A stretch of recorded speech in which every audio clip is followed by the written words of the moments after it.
Silverstone važi za kompaniju iz oblasti tehnologije, čiji asortiman obuhvata proizvode za svačije potrebe.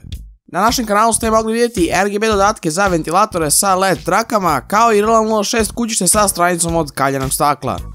Danas vam predstavljamo Silverstone ET550 HG napajanje, koje će biti deo Čepinog novog računara, po čemu i ovaj serijal dobija naziv.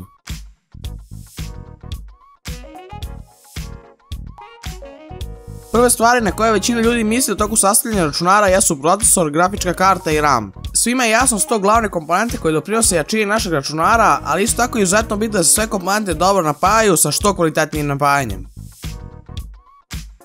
U celu entry-level seriju napajanja, Silverstone je uvrstio polumodularno napajanje jačine 550, 650 i 750 W sa Golden certifikatom.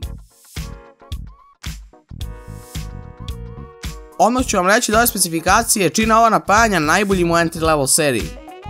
Želimo odmah da napomenemo da je razlika između nove HG i G serije koja je izašla pre par meseci jedino u modularnosti.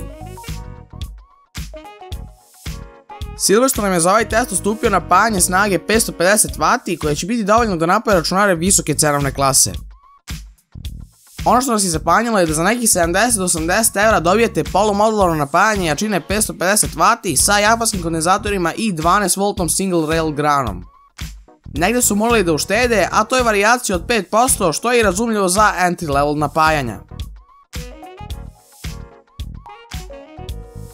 Kada odete u prodavnicu, jedino što možete vidjeti jeste kutija i iz tog razloga podržavam da se na kutiji prikaže što je više moguće detalja. U ovom slučaju se Silverstone pobrinuo bukvalno za sve. Na pakovanju možemo vidjeti konektore i njihovu dužinu, specifikacije, tehnologije i grafikone, a sve to imamo na više jezika. Sadržaj paketa nije maštovit, sve je lepo upakovano i dobijamo sve što nam je potrebno za instalaciju. Napajanje, modularne kablove, kabel za napajanje, šrafove i uputstvo za sva tri napajanja iz ove serije.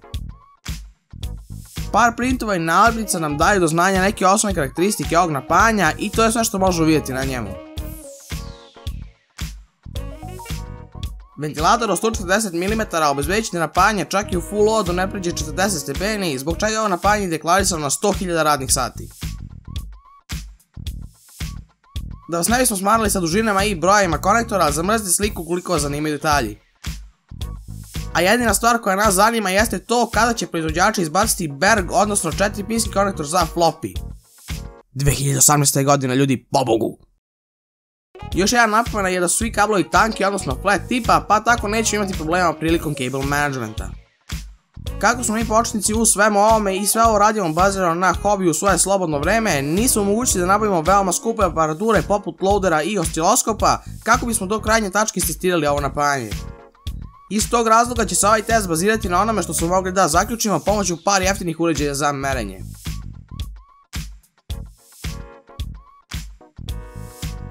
Na početku smo napomenuli da se radi o relativno jeftinom napajanju Gold certifikata.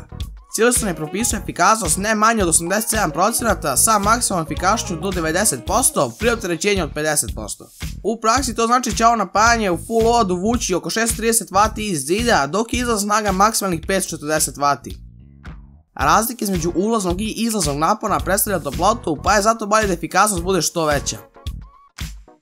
Bili smo znatiželjni, pa smo tako htjeli da otkrijemo na čemu je Silverstone ovdje uštedeo. Ploča je potpisana od strane CVT-a, čiji kvalitet itekako zna da varira od primerka do primerka, a ovom napajanju je na osrednjem nivou. Tu su sigurnosni kondenzatori, kao i radni kondenzator, čija je temperatura propisana na 105 stepeni, što u praksi itekako znači. Dok su ostale komponente B klase, što je i razlog za napajanje ove cenovne klase.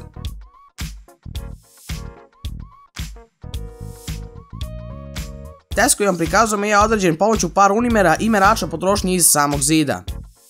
Efikasnost se ni u jednom trenutku nije spuštala ispod propisane od strane Silverstona, dok je maksimalna efikasnost skoro 91% imala nekih 50% loada.